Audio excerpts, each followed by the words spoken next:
Hare Krishna. Good evening. Welcome to my dear friends.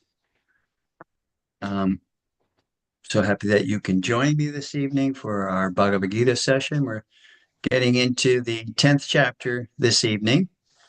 10th chapter, ninth and 10th chapter are considered the heart of the Bhagavad Gita, especially when Krishna is talking about Bhakti Yoga. So excited. We're beginning with the 10th chapter right now. So I hope you're all ready to go. And Trish, did you do your homework? I did. I read the ninth chapter, the 30th verse, and you said Uh-huh. we were supposed to meditate on it. I did not Yeah. create a journal, though. I've been very busy. Okay. I imagine. Can you tell me something about the 30th I, verse? yeah, What like it was explaining how your devotion can become your it's like your devotion becomes your shield, and no matter what happens to you, or even if someone falls or has, you know, commits some sort of bad act, it doesn't mean that they aren't a spiritual person or that the community has to shun them, that they're still of worth and that their spiritual bank is still very full. And I liked that, part of it, because often in our society, people get shunned for doing something wrong and everyone wants to turn their back on somebody. And that's not how it should be. That's yeah. when people need you the most. Yeah, because we have to consider what it means, when a person is involved seriously in their spiritual journey, what does that mean? Especially when it's a serious attempt at their journey. I mean, that separates people. Some people have a tradition that they follow. They were born a Catholic, so they go to the Catholic Church, or they were born Jewish and they go to a synagogue. And they do it because, it's part of their family tradition or their history. But, when someone takes seriously to bhakti, yeah, I mean, we're imperfect beings. We're conditioned souls. We're not on the pure Shuddha Sattva platform of devotional service. So Krishna is saying in that verse is if you remain fixed or steady in your devotional practice and you have some fall down, well, Krishna sees the good. I mean, in psychology, there's a thing called the negativity bias. And that is that most people tend to see things negatively. They're biased towards the negative in life. And Krishna is not like that. If you want to talk about the original positive thinker, we think of Krishna because he is the embodiment of gratitude. So what effort we put into our spiritual life, Krishna appreciates that. And if you continue even in your um, even in your fall down or your reversal or whatever, you still try to maintain some serious degree of sadhana. And Krishna sees that more than he sees the fall down. And like you were pointing out, society in general, they're looking for the spots on the moon rather than the total beauty of the moon. Yeah, the moon, it has spots on it, but even the blemishes beautifies the moon. So Krishna looks at the heart of the individual. So there's some weakness there. There's some habituation to a particular type of gratification, but you recognize with your intelligence that's not the best thing for my spiritual advancement. But anyway, I'm going to press on. And when Krishna sees that kind of commitment, that level of commitment, he's very happy, and he takes that into consideration, and he's grateful for your efforts. So thank you for sharing your realizations and observations on that. But I gave, for everybody's benefit, I gave Trish a homework because she was playing hooky. She legitimately, she was on a conference for her work, but so I didn't want to see her fall behind at all. I gave her the most difficult verse of the ninth chapter to meditate on and to share her realizations with, and she did a very nice job. So, thank you, Trish, for doing that. Greatly appreciate it. And now we'll continue with our Bhagavad Gita lesson for today. And we are, as I said, we are on the 10th chapter. And the 10th chapter, Srila Prabhupada, in his translation, entitles it The Opulence of the Absolute. So we're going to try to go through 10 verses. Don't know if I will or not, but they're very, very powerful and very significant verses in the first part of the Bhagavad Gita, the 10th chapter. And Krishna in these, verse 1, I'm just going to give an overview, then we'll go over it specifically. He reveals himself through love. That's what Krishna says in the first verse, that he reveals himself through love. And then he indicates that spiritual knowledge, it's not like an academic approach, but spiritual knowledge comes through or as a result of love and devotion. And then there is reciprocation by Krishna with the devotee with knowledge.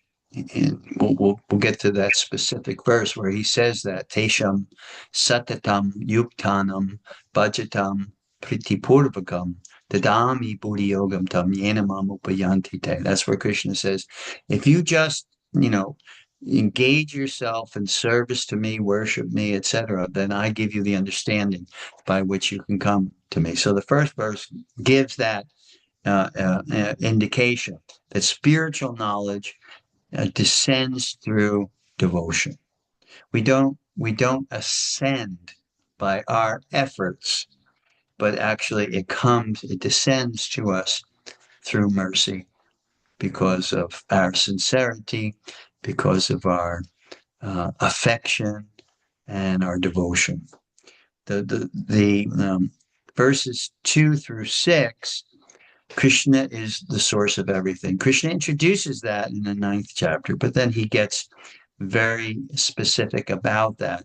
And he says the demigods, the sages, all the worlds, the qualities and creation itself originate from him. Basically, he breaks it down. Everything originates from me.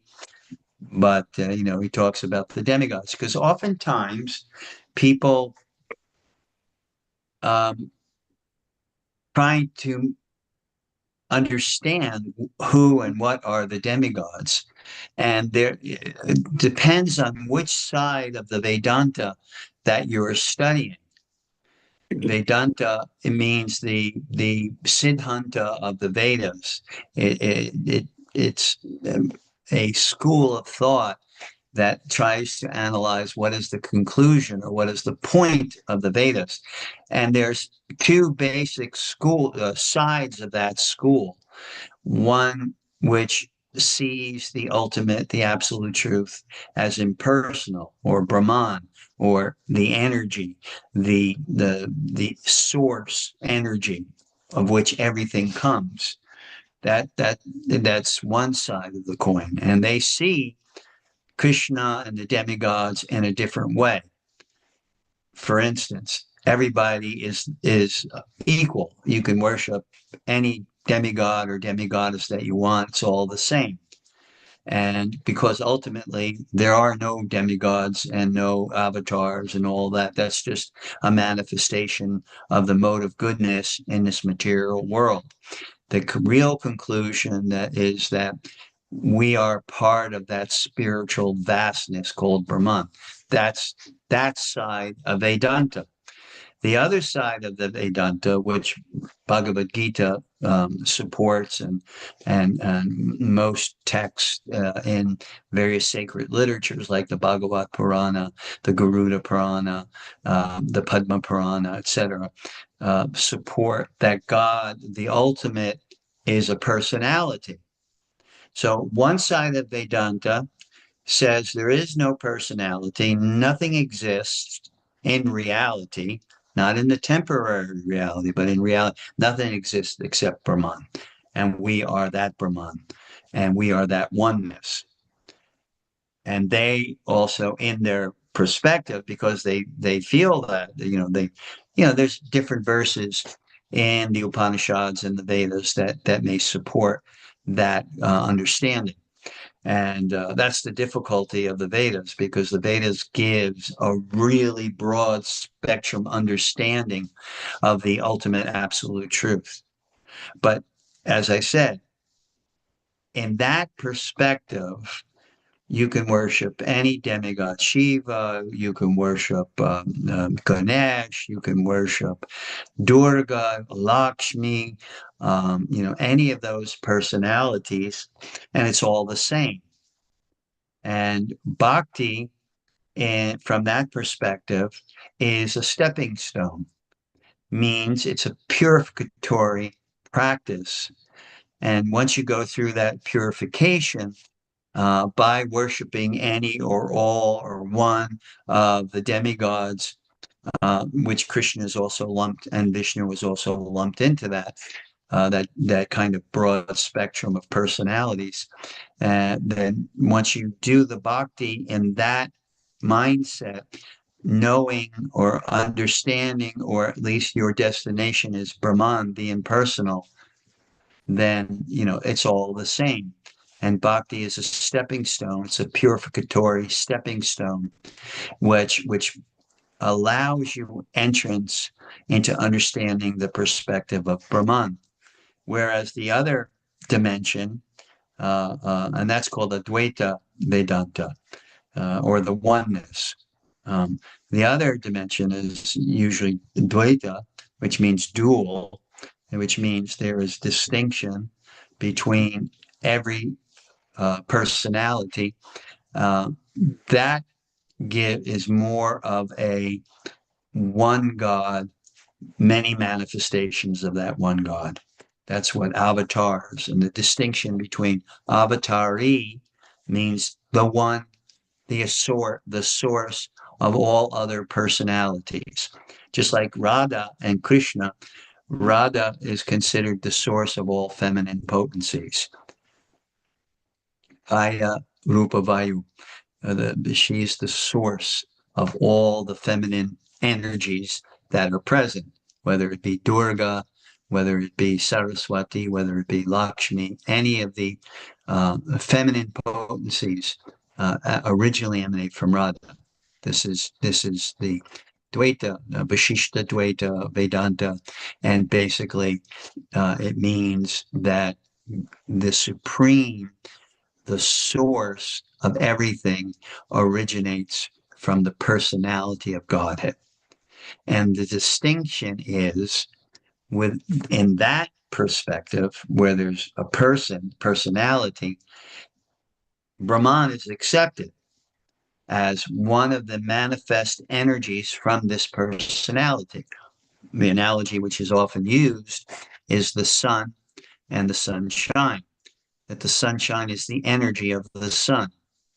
So similarly, from the dualistic approach, from the bhakti yoga, see, when in many sacred texts and many ancient sages of the past, bhakti is only considered when it's done in relationship to the supreme personality of Godhead, and the others are devotion or acts of devotion, but it's not considered bhakti, because bhakti gives mukti, and mukti, and even beyond mukti, mukti means liberation, and beyond that, bhakti also gives divine love, and divine loving relationship between the divine masculine and the divine feminine. So in that perspective, bhakti is the Sanatan Dharma of the living entity. What's Sanatan Dharma? Dharma means your duty, your responsibility in this world, right? Your one dharma can be you're a father, you're a husband, you're a citizen, and you have responsibilities within those designations. But in bhakti yoga is not a stepping stone in the dualistic Vedanta, in the personality Vedanta. Bhakti is not a stepping stone that you eventually throw away, but bhakti is the eternal dharma of the living entity. In other words, the living entity forever, eternally, when it enters into that state, that is the living entity's eternal existence. So that's why bhakti is heavy on action in reference to the Supreme, action which is an offering to the Supreme.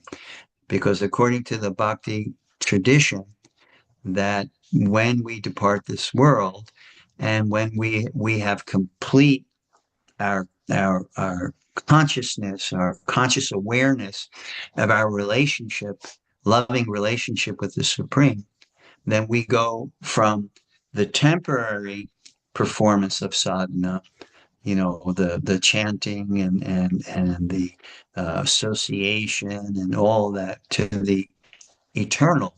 It's a transition. It's not something that gets tossed away or is considered temporary. So bhakti yoga in the truest sense, and according to Bhagavad Gita, I'm giving this preamble because according to Bhagavad Gita, that is the eternal dharma. That is the eternal duty. That is the eternal activity of the soul. So that is why we are the powerful limbs of the bhakti yoga tradition include chanting, because that chanting is a meditation. It's a sound meditation. The sadhu sangha is also a very important aspect, a dimension of our existence, because we are associating in sadhu sangha, we are associating with very advanced devotees of the Supreme. In the spiritual world, that's all that's there. In the spiritual realm, it's only those that are lovers in the varying capacities of love of the Supreme. So all of these things important to note when we're talking about bhakti. So from text 2 to 6, Krishna says, and I'll read the verse here, because I normally read at least one verse, but Krishna says, and I think it's, text 2, Name Bidu Suraganaha Prabhavam Na Maharshadaha Aham Adir Hidevanam Maharshinam Chasarvashaha. So all those words are pretty simple. Na means never. Me, my. Bidu, no. Suragana, the demigods. Prabhavam, origin, opulences. Na, never. Maharishaya, great sages. Aham, I am. Adihi, the origin. He, certainly. Devanam, of the demigods. Maharishanam, of the great sages. Cha, also. Sarvashaha, in all respects. So neither the host of demigods nor the great sages know my origin or opulences. For in every respect, I am the source of the demigods and the sage. So Krishna says that. So verses 2 to 6 focus on that. Verse 3 is understanding leads to devotion. 7 through 8. Krishna talks about that. True wisdom culminates in loving worship of the Supreme. Then from That's 7. 8, text 9. Devotees live in meditation of the Supreme Lord.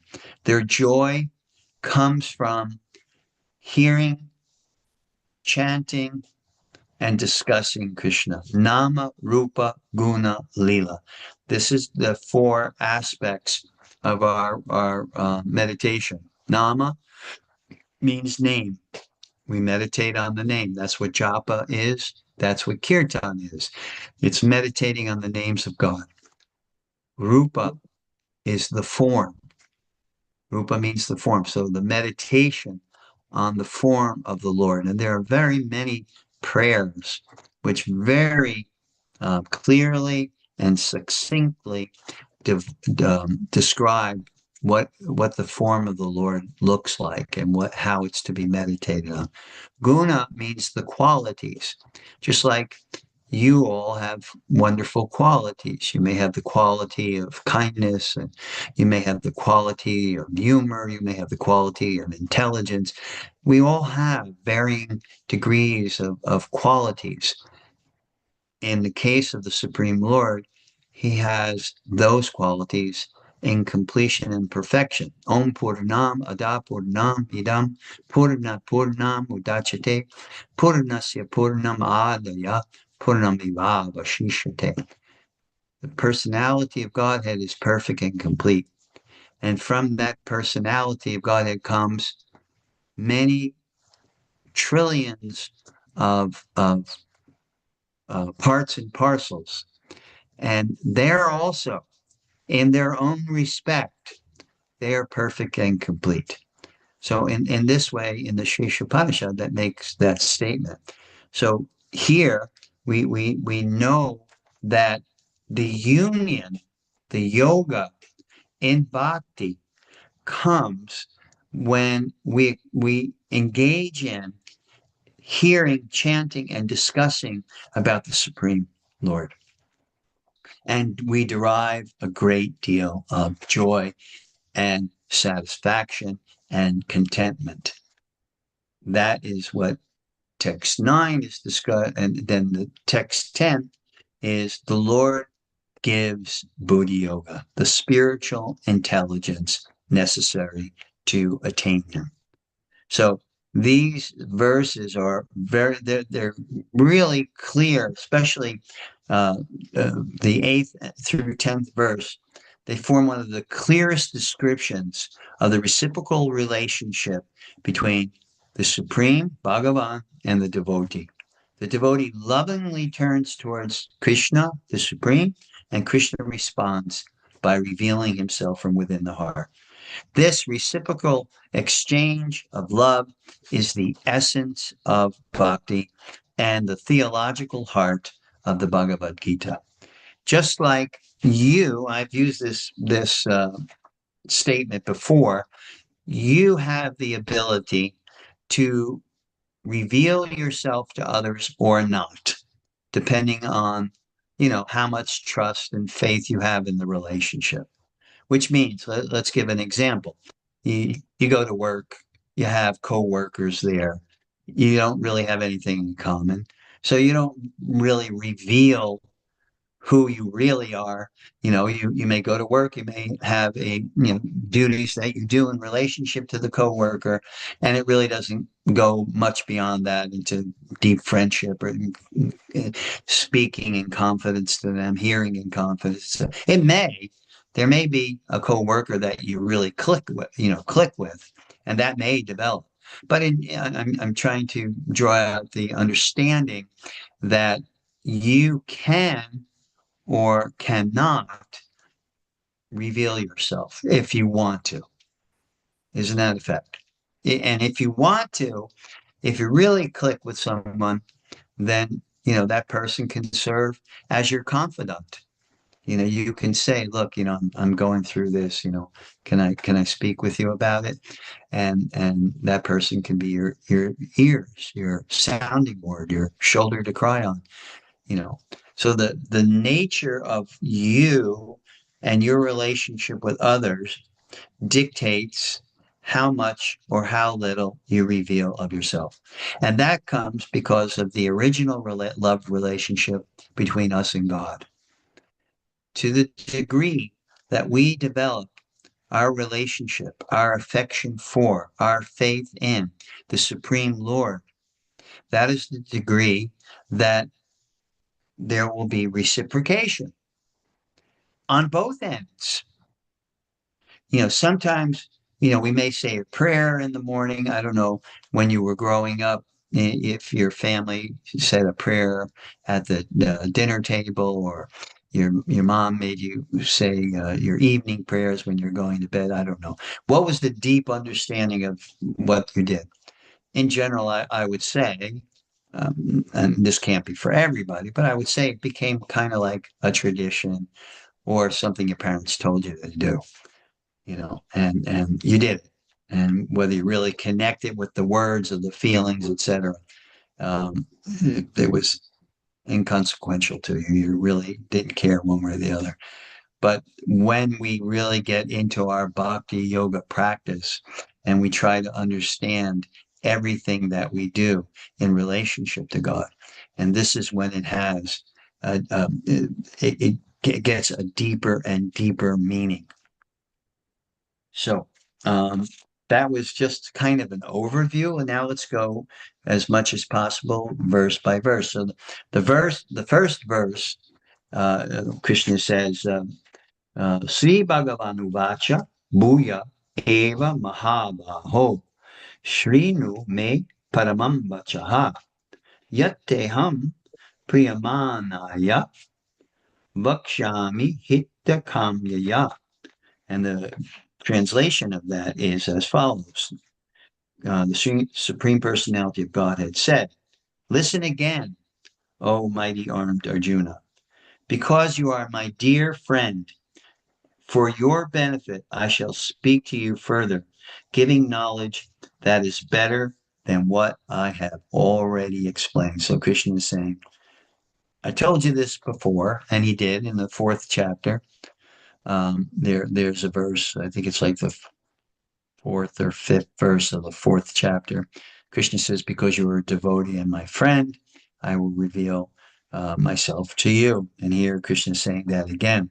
So the insight into that is Krishna is speaking from a very personal perspective. He's speaking to Arjuna. Arjuna represents us, or at least the serious practitioners in the bhakti tradition, and he's speaking it very lovingly and very affectionately. And two important points in this verse: Arjuna is dear to Krishna, and because he's dear to Krishna, Krishna reveals different truths because of that affection. And as I use that analogy, when you develop an affectionate relationship with someone, whether it's a friendship relationship or some kind of sibling relationship or a lover beloved relationship, then to the degree that you develop that relationship, there's reciprocation. Both of you have trust, faith, and affection for each other and become closer and closer. Bhakti is therefore not primarily an intellectual process. That should be understood. It's not an intellectual process. We use our intellect initially to, try to understand things, but eventually, where the depth of realization comes from is when we are surrendering ourselves, saying, just like in the instance of Ram, in the Ram Leela, Ramchandra, in the Ramayana, when Vibhishan, who is the brother of Ravana, the great Rakshasa demon Ravana, and the one that Ram is going to fight in order to get his wife back, the brother defects over to Ram's side, and Ram's administrators and close friends and confidants, they're all saying, "Do not accept Bibhishan. He's the brother of Ravana. He's probably a spy. Better you just kill him." And Ram's reply was, and this is kind of like a universal truth. He said, anyone who surrenders to me, then I am obliged to give them shelter. So Ram wasn't taking their advice, get rid of Bibhishan because he's the brother of the great demon Ravana. Ram said, if he's surrendering, or if anyone surrenders to me, I give them shelter. That's the prerequisite of entering into a relationship with the Supreme Lord, that there has to be that element of surrender, that element of faith, that element of confidence, that element of patience and enthusiasm. All of these elements are there. When they're there and when they grow, according to your growth, your purification, your intellect, the degree that your intellect gets purified. Because a purified intellect recognizes that with my intelligence, I cannot understand the magnitude of God's greatness. The only way I can understand the magnitude of God's greatness is by his grace, by his mercy. That's the result of a purified intelligence. Not that you're so intelligent now you can understand so many things about God by virtue of that intelligence. These initial 10 verses of the 10th chapter is making it very clear that is not the way you will understand.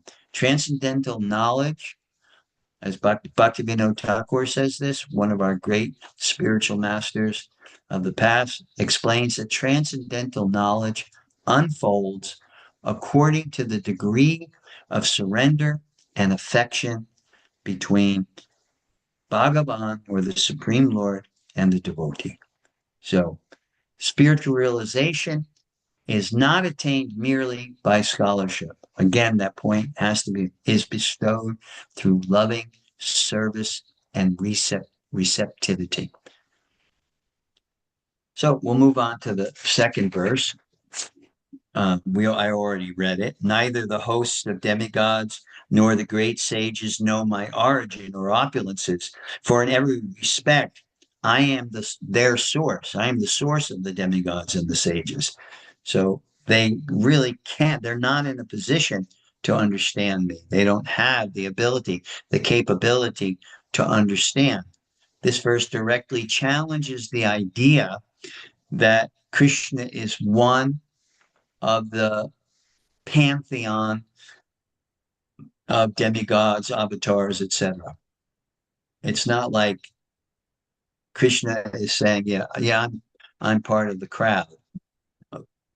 In the Bhagavatam, it states, Krishna's tu Bhagavan Swayam, that Krishna is the avatari, and then all other incarnations, are avatars. They are coming from that source. The avatari means the source of all other incarnations.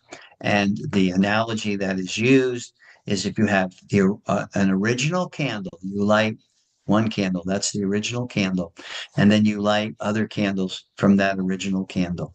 It may seem like it has the same qualities, and to a degree, it will have the same qualities, but the original candle is the origin. And that is what Lord Brahma tells us in the Brahma Samhita, that Ishwara Parama Krishna Sachidananda Vigraha Adir Govinda Sarva Kara Karanam, the source of all others. I'm the source of all others. So even all of the demigods, every single one of those personalities come or originate from the Supreme Lord. And they have different potencies. For instance, why is Lord Shiva, called Mahadeva? Because of all the demigods that manifest from the Supreme, he is the most powerful. He is non-different than Krishna, but his difference is he doesn't have a few qualities that Krishna has. Shiva does come in contact with material energy. Krishna never comes in contact with material energy. Krishna has a flute. Krishna has intimate devotee friends. Krishna is beautiful, and Krishna is always decorated gorgeously with peacock feather and yellow garments. And so Krishna has certain qualities that no other incarnation, avatar, demigod has. He has those four uh, qualities that no other has. So, which would separates him. But they have, like Shiva has such a degree of potency, so much so that he's one of the guna avatars. You've heard of the guna avatars, which are Brahma, Vishnu, Shiva. And each one of them is in charge of one of the gunas. Vishnu being in charge of the sattva gun or goodness, Brahma being in charge of the rajagun or passion, and Shiva being in charge of the tamagun. Doesn't mean that Shiva is affected by tamagun. Quite the contrary. He's just given that responsibility. He is given the responsibility of that tamagun, which is to break things down so that you can build anew, like the phoenix. So these things are there. So it says the demigods themselves originate from Krishna. The sages derive their wisdom from him. Therefore, finite beings cannot fully comprehend the infinite source through independent effort. That's another way of saying the same thing, that the only way you can understand about the Supreme is through the Supreme's mercy. This corresponds with that fame I already gave it to you, Krishna's true Bhagavan Swayam. Not a manifestation. Krishna's not a manifestation. He doesn't.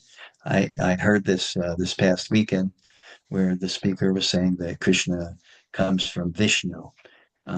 That is not the Siddhanta of the Vedas, particularly the Puranas, which are Sattvagun Puranas. They don't say that. So there is that controversy. There is that understanding out there that Vishnu is the source of Krishna, but according to Bhagavad Gita and the other sacred text, Sattvic sacred text, Krishna is the source. So just to bring that out, and one of there's a couple of leelas, pastimes in the Bhagavad Purana, which underscores this point. The first one is called the Brahma Vimohan Leela. The Brahma Vimohan Leela is where Lord Brahma, challenges that understanding that Krishna is the supreme. He just can't grasp that. And in order to prove that, this is just a cowherd boy, Brahma steals all of Krishna's friends and all of their cows, hundreds of thousands of cows and cowherd boys. Brahma kidnapped them because he's seen Krishna interact with them, and they're playing, they're feeding each other and playing tricks on Krishna, and Krishna's playing tricks on them, and Brahma's he's doubting that understanding is accurate. So he wants to test Krishna, and he steals them all the cowherd boys and all the cows. So Krishna was drawn out of their association, and then Brahma steals them all. And when Krishna comes back, he sees that they're all gone. Now, because he's omniscient, all-knowing, omnipotent, all-powerful, Krishna knows what happens. And just to go along with the Leela, with the play, what Krishna does is he reproduces, he incarnates as all the cowherd boys that were stolen and all the cows. And that goes on for a year. So when Brahma comes back to see, what Krishna has done with all of when everything was stolen from him. And Brahma sees all the cowherd boys and all the cows, the exact duplicates of what he stole. He gets bewildered. Like truly, that's what Vimohan means. Brahma's bewilderment, Leela.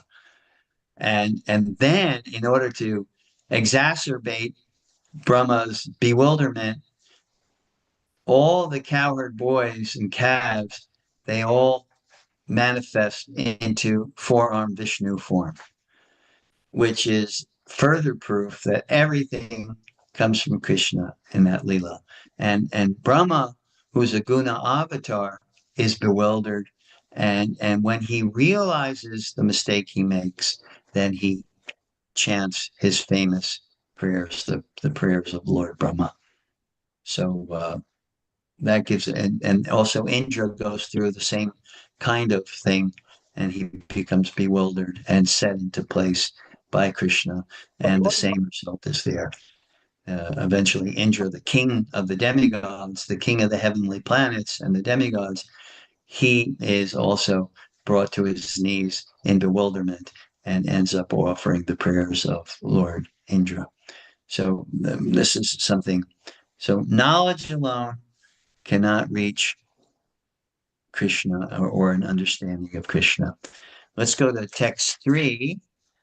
And text 3 reads, He who knows me as the unborn, as the beginningless, as the supreme Lord of all the worlds, he only, undiluted among men, is freed from all sins. So Krishna is repeating this in the 4th chapter. He says, Ajopi son of Yatma, that I am unborn. And then again in the 5th chapter, Krishna says, Bhoktaram Jagnatapasam Sarvaloka Maheshwaram Suridam Sarvabhutanam, that I am the recipient of all sacrifices. In other words, when the demigods are receiving offerings, sacrifices, they are in turn offering to the Supreme Lord. So Krishna is saying, of all sacrifices that you make as an individual, and every sacrifice that takes place, it ultimately comes to me. I'm the recipient of those sacrifices. Sarva Loka Maheshwaram. Loka means places or abodes or planets. So of all the varying abodes throughout all the universes, I am the source of those. And then Suridam Sarvabhutana means I am your best friend, Krishna, because Krishna is always there with us, even at the time that we're leaving the body. Your good friend, as well intentioned as they may be, as kind and loving as they are, they can be there at your deathbed, but they cannot go any further than that. But Krishna, in his form as Paramatma, the super soul within the heart, is always there with you. So that's why Krishna says, Suridam Sarva Bhutanam. So this verse, he who knows Krishna in this way, Krishna is unborn, Ajam. Krishna is beginningless, Anadin, and the Supreme Lord of all worlds, Loka Maheshwaram, becomes free from illusion. When it's not just intellectually knowing this, and see, these 10 verses make the distinction between understanding something intellectually and then accepting something in full surrender, that this is the way it is. Very big distinction. These 10 verses make that distinction. So one who is on that platform, knowing Krishna is unborn, knowing Krishna is beginningless, and knowing Krishna, the supreme Lord of all worlds, becomes free from illusion and all sinful reaction. So understanding here means realization. Jnana means knowledge. Vijnana means realization of that knowledge. It means you not only talk the talk, but you walk the walk. That's why when one practices bhakti yoga, there's different stages, different levels of that practice. And ultimately, your practice ascends to the point where you are fully uh, complete faith and what Krishna is saying in the Bhagavad Gita and what it said about Krishna in the Bhagavatam. You have a complete faith in that knowledge, and you live according to that knowledge. You actually are living it. You are experiencing it, and you are living it. So it has to come to the point of self-realization, and realization is actually began. So the Jnana yogi may accept Brahman. The yogi may accept Paramatma. The devotee realizes and has a relationship with that person. Very real relationship. One time, one man challenged Prabhupada.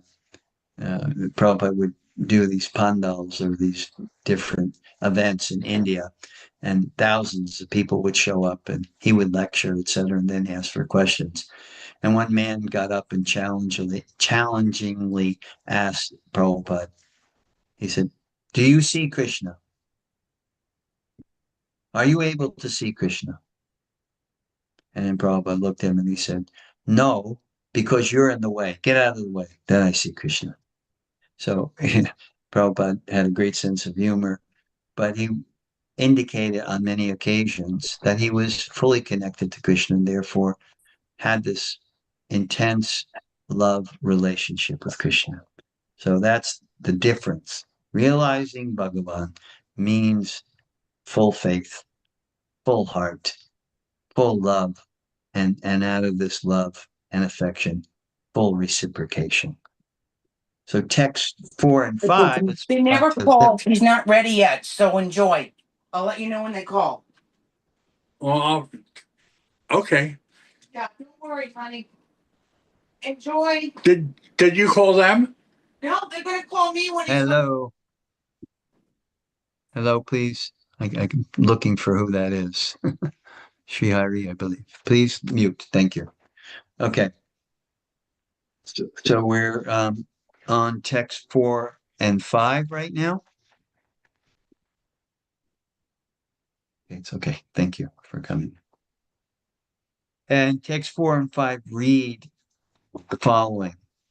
This is a very interesting verse too. So let's move on to this verse. Intelligence, knowledge, freedom from doubt and delusion, forgiveness, truthfulness, control of the senses, control of the mind, happiness and distress, birth, death, fear, fearlessness, nonviolence, equanimity, satisfaction, austerity, charity, fame, and infamy. All these various qualities of living beings are created by me alone. So, basically, Krishna is saying that by him alone, all of these qualities are there. I'm okay. So, this is a statement by Krishna that all these qualities come from him. The list is there: intelligence, knowledge, forgiveness, truthfulness, self-control, peacefulness, happiness, distress, fear, fearlessness, charity, austerity, fame, infamy.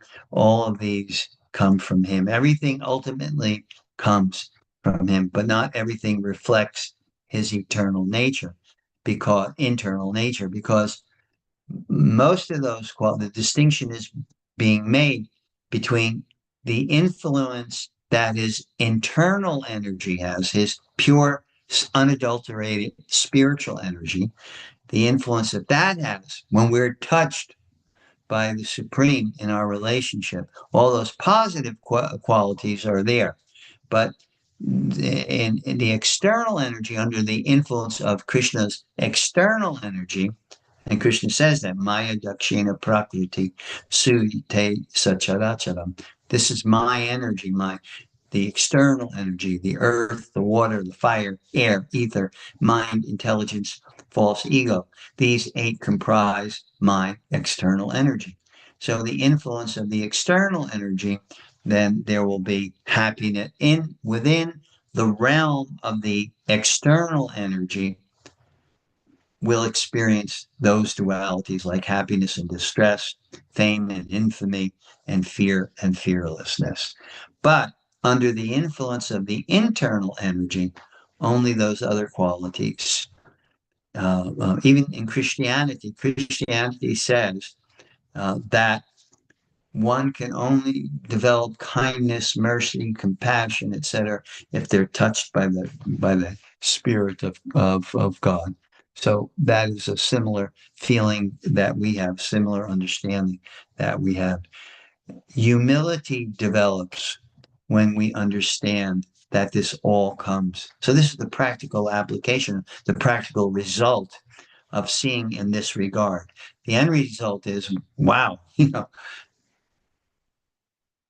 and here's the Supreme Lord, and here I am. So that kind of putting things into proper perspective causes humility. And it is that humility, when that humility is experienced, that we can genuinely, fully understand our relationship with the Supreme.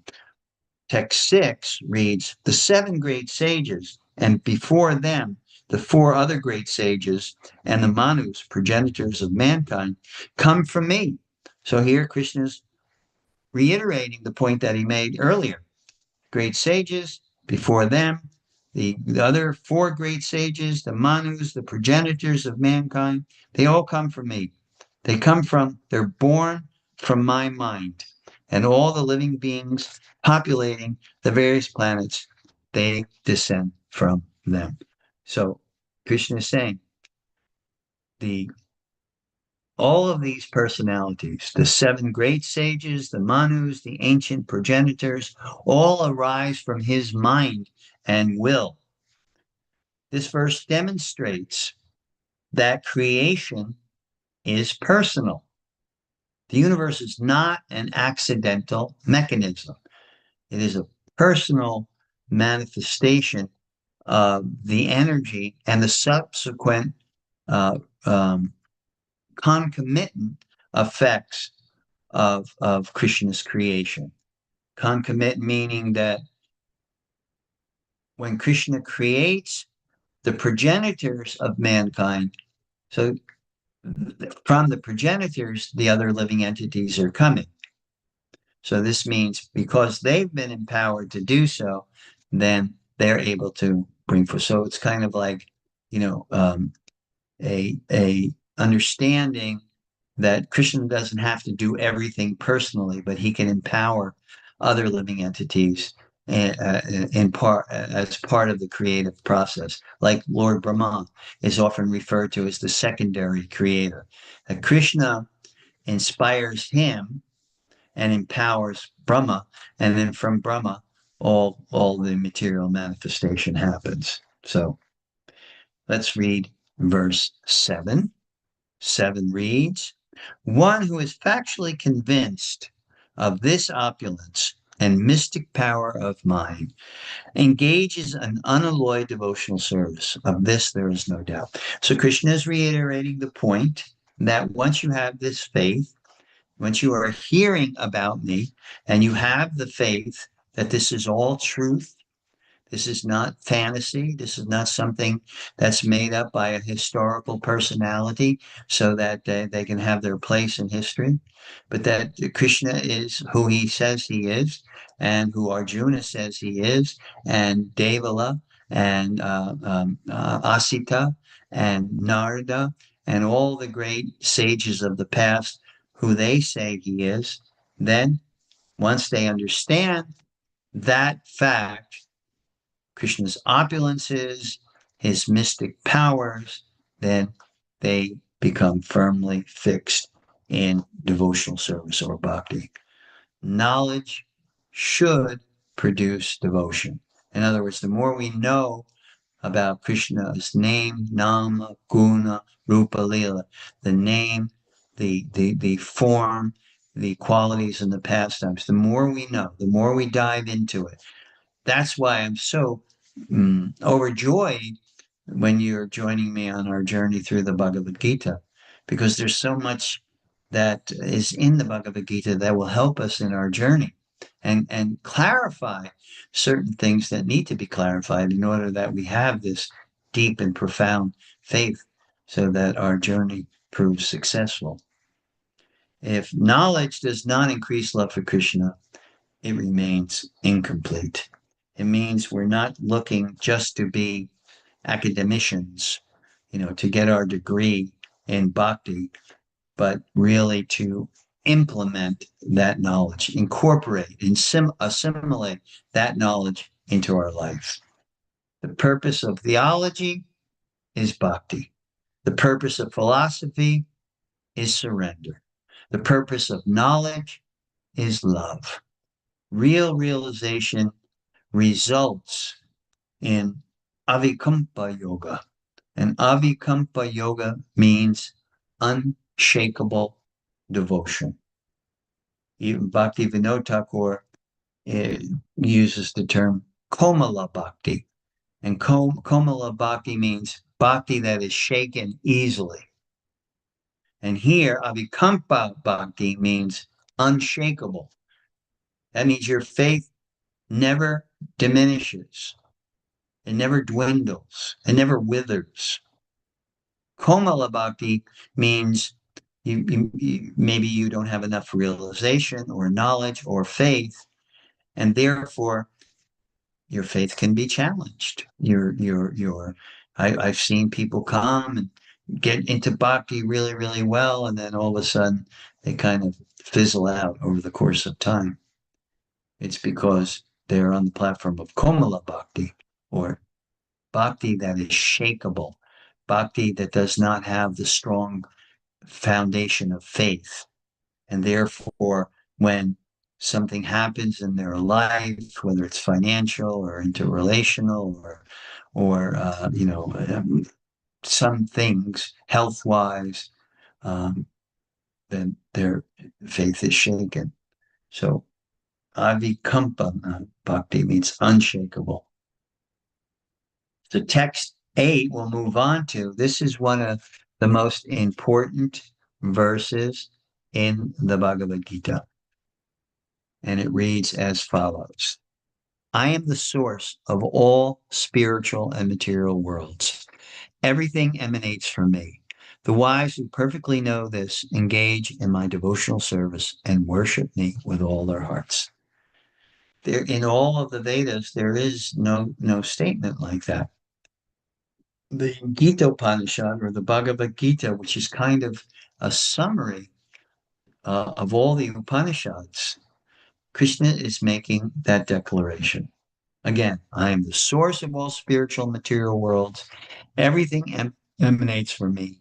The wise who perfectly know this engage in my devotional service and worship me with all their hearts. And Krishna is saying that. And when you do, then what happens? It's a foundational verse. It says, this means Krishna is the source of Brahman. Krishna is the source of Paramatma. Krishna is the source of Narayan. And Krishna as the source of all avatars, whether it's Matsya, whether it's Kurma, whether it's Parasharam, whether it's Ram, whether it's Vishnu, whether any of these various incarnations, Krishna is very clearly making that statement right here. And this verse is repeatedly quoted by the great ancients of the past. Why? Because it creates bhava samavitaha. This means bhava, you develop a mood, a worship with deep feeling. Not that it's perfunctory, not that it's just, something you do because you kind of have an attraction for it. But everything that you do now has this bhav. this deep feeling, this deep mood of love, affection, trust. Not dry philosophy, not ritual, not in some impersonal meditation. It's love-filled devotion. And this knowledge that we are studying, this Bhagavad Gita, it culminates in affection. Let's read text 9 because what's the time here? 8 o'clock. Okay. So we'll read text 9. The thoughts of my pure devotees dwell in me. Their lives are fully devoted to my service, and they derive great satisfaction and bliss from always enlightening one another.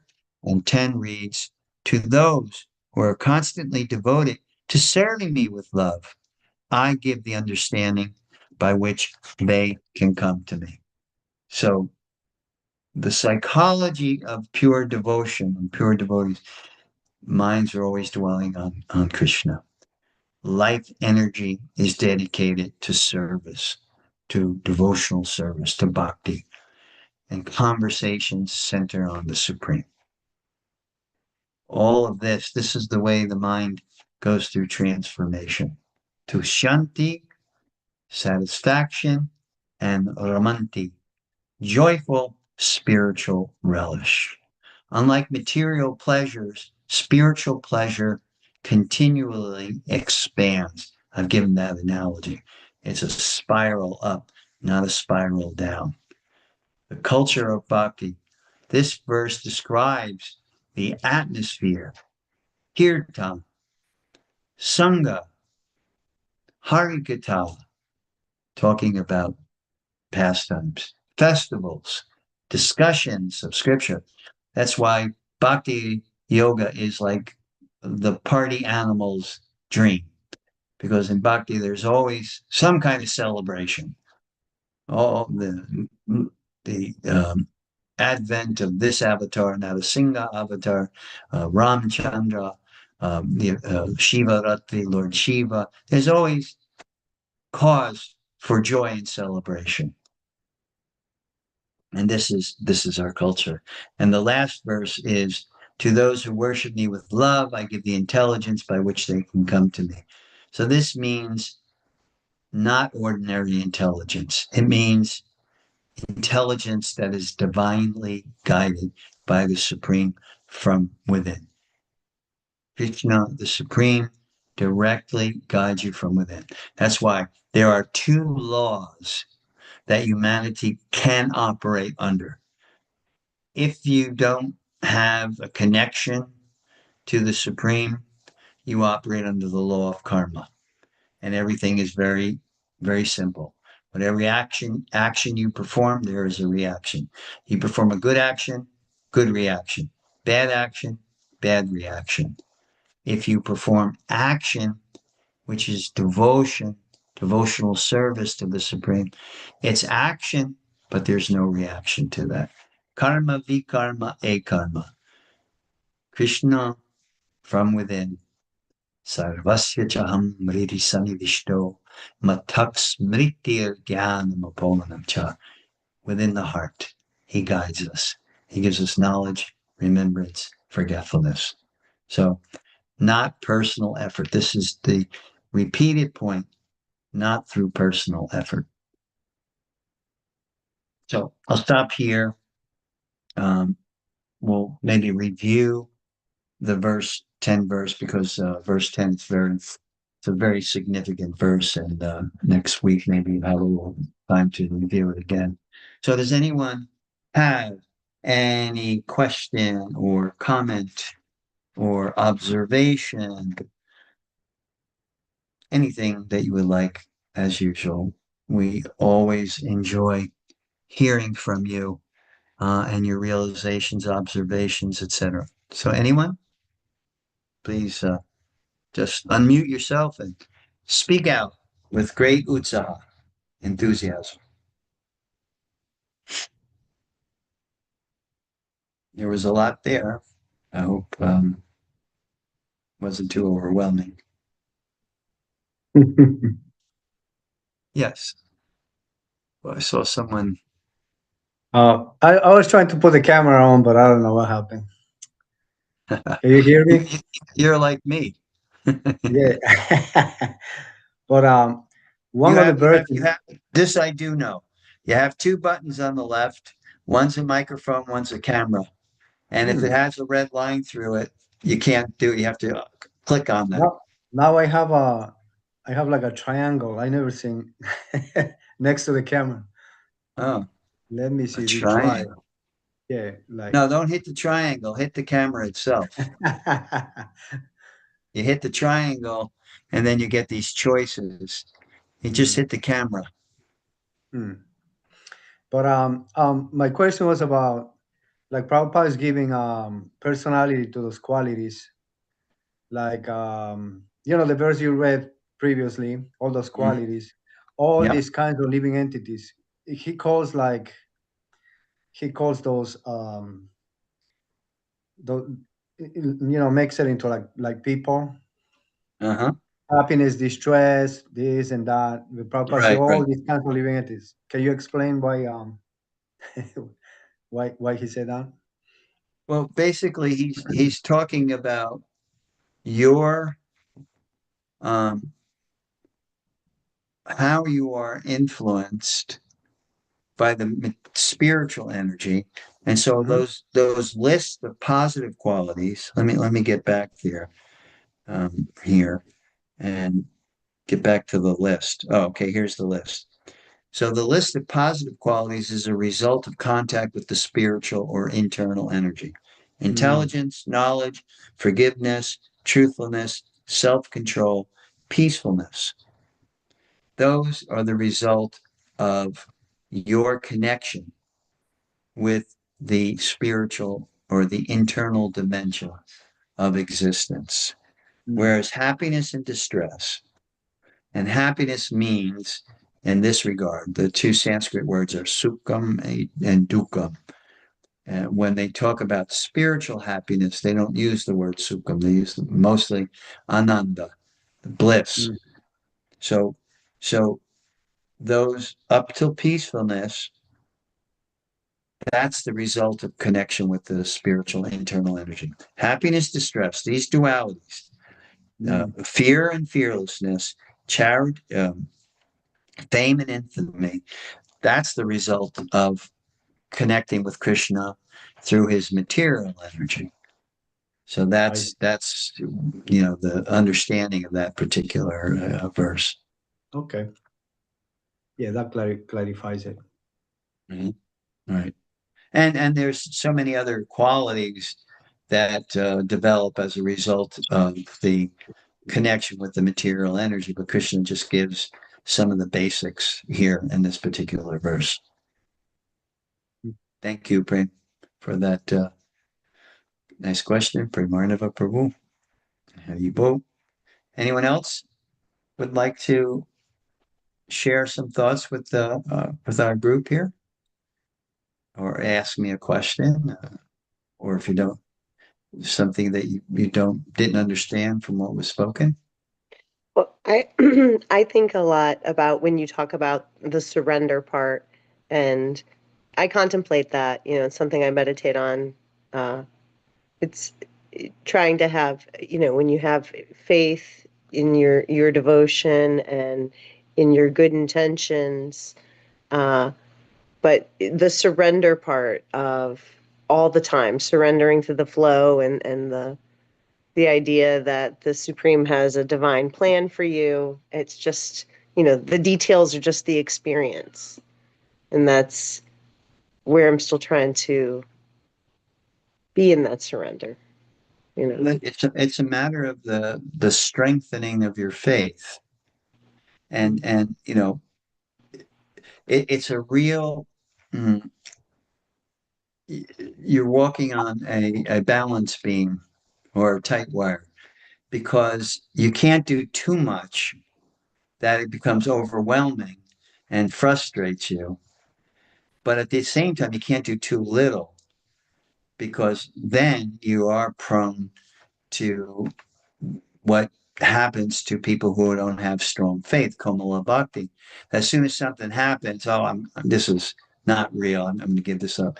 So, what is really important for any person that's venturing on this path of bhakti is to find that right balance between, what is your sadhana? What is Trisha's sadhana? Trisha's sadhana may be different than Victor's sadhana, may be different than Premarnava's sadhana. Your meditation and your prayer should be, what is it? Where can I be on that platform? Because bhakti is like a rocket ship. When they shoot a rocket ship, it has to continue having forward motion in order for it to break the gravitational pull, right? As soon as the forward motion on a rocket ship stops, what happens? It's caught by gravity. Caught by gravity and then dragged It'll back down. fall. Mhm. Right. So it's the same. Bhakti is compared to that. You have to find the balance where you're not doing too little, because then you run the risk of being trapped by the material energy due to either weakness of faith or lack of knowledge, and then the allurements of the material energy come before you, and you don't have the strength and the determination to see it for what it is, and you kind of get enamored because the material energy is so powerful. It is Krishna's energy. Krishna says that this is my energy. So it has Krishna. The name Krishna means all attractive. So anything in relationship to Krishna is attractive. So even his material energy is attractive. So if we do not cultivate the proper sadhana, which will give us an evolution of consciousness, a purification and an evolution of consciousness where you're growing and you're evolving and you're progressing. You're the rocket ship that's still moving forward, even if they're baby steps. And that's where Sangha comes in. Really, really important Sangha. Because when you associate with those that are advanced in their sadhana, they can give you good guidelines, good tips. And, the only thing that you need is honesty in order to determine the proper balance for where you're at right now. Is to be honest. Is it laziness that I don't want to, engage in a steady sadhana? Is that it? Is it a strong desire to enjoy your senses, to have that sense gratification? In order for someone to be cured from a disease, they have to first admit that they have this disease, and then they can seek out help for that. So if we're conditioned by the material elements, the material conditioning that arises by connection with it, then we have to understand that. And even if it's an admission, okay, I would like to do it, but I got these attachments and they're really hard. How do I? So the question would be, how do I engage in the sadhana that's going to help me continuously progress, where it's not too much, it's way beyond me. Yeah, I can't chant 16 rounds a day, 2 hours a day. I can't do japa, 16 rounds, 2 hours a day. But I can do one round, or I can do 2 rounds. That's, to me, that's like 6, 7, 8 minutes a round. Yeah, that's doable. And see those kinds of honest adjustments. And then what happens when you do it honestly? Then naturally you want to increase. No one's forcing you to increase. No one's telling you to increase. Well, you're feeling. That's what happened to me when I first started my bhakti yoga journey. I was doing TM meditation, And then I got one of Prabhupada's books, and he kept, repeatedly saying, chant Hare Krishna, your life will be sublime. And, so many statements like that. And I said, yeah, okay, why not? I was in the meditation, and I was doing the TM meditation 3 times a day, like you were supposed to. And then I was chanting Hare Krishna in japa form. And pretty soon I saw the difference. I began to realize the difference. So I just started chanting. And then, I was just chanting a few rounds a day, maybe 15 minutes. And then without anybody telling me, I increased it, I doubled it to 6, and then I doubled it to 12. And eventually I got up to 16 rounds a day, and, was happy for it. Felt good that I was doing it. So this is really important. The honesty, you need 2 things, honesty and determination. And then assistance. If you need guidance, then, that's what we're here for.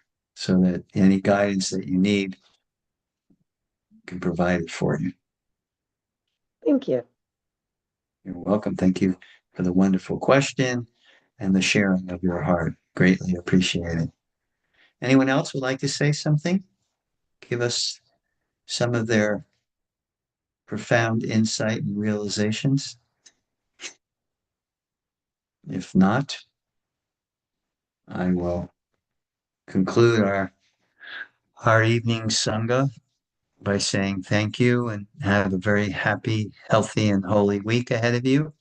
I'll see you all next week. I am going on my road journey with my son and my wife. We're going to Washington, D.C., New York, and on July 8th, I'll be speaking at the 60th anniversary of ISKCON.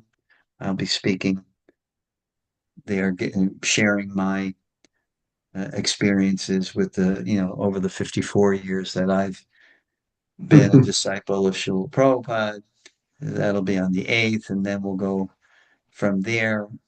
From New York, we'll head up to Port Royal, Pennsylvania, where our Gita Nagari farm is, and my son will experience his camp for a week from the 12th to the 18th, and I'll be camp counselor, volunteer camp counselor, and shuttle driver, and whatever else they need me to do, I'll help out. And then from there, we'll go to part 2 in New Vrindavan, West Virginia, and Nice. in the mountains of West Virginia, and we'll be there from the 19th through the 25th, and then we'll head home. So during that time, I'll keep you all informed. According to my situation, I'm going to try to continue to do classes. I'll have some time carved out for that. So I'll just keep you informed, as I normally do, by giving you, reminders and all that. It's Lakshmi the nudge. He's giving me a reminder. And so I'll be churning those out as usual. I heard Yadurani, Shamarani, Didi is gonna be there. I heard. I thought I she'll saw be there. She'll be there a lot. Yogeshwar will be there. I'll be there. A lot of the elders will be there before we leave the planet. We'll be able to share with you whatever we have and have realized over the course of time. Nice. Okay, so have a happy, healthy, and holy week. Thank you so much for joining us, participating. I'll see you soon. Hare Krishna. Hare Krishna. Hare Bol.